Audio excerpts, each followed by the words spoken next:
సత్య మహిమ ఒక పల్లెటూరిలో అక్కడక్క చేస్తుండు ఆదర్భు మారిన బీద వాడుకనుండు కట్టెలతో వాడు పొట్ట నింపుకొంచు సత్యవ్రతముతో నిత్యము జీవించు.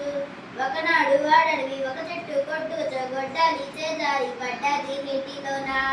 అయ్యయ్యో దైవమా అయ్యో కుయ్యో మొర్రో నా గొడ్డలి పోయే నాగతి ఇంకేమి.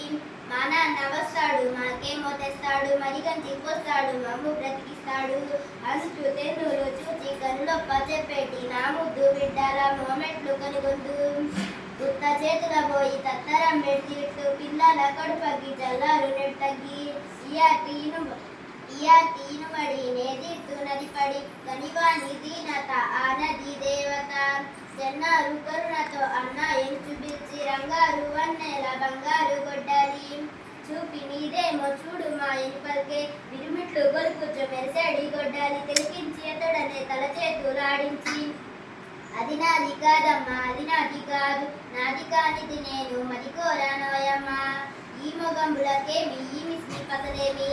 వెంటనే ఆ దేవి వెండి గొడ్డలి త్రిప్ప అది కూడా నాది కాదని వాడు తల త్రిప్పే. ఇనుప గొడ్డలి తీసి ఇది చూడు మాయన్న వాడు నాదే అంచు వేడే తనకి మంచు. వాని సత్యానికి వాని ధర్మానికి వాని నిరాశకు ఆ దేవి కరుణించి బంగారు గొడ్డలిని వెండి గొడ్డలియును బహుమానముగా నిచ్చి పంపించే దీవించి.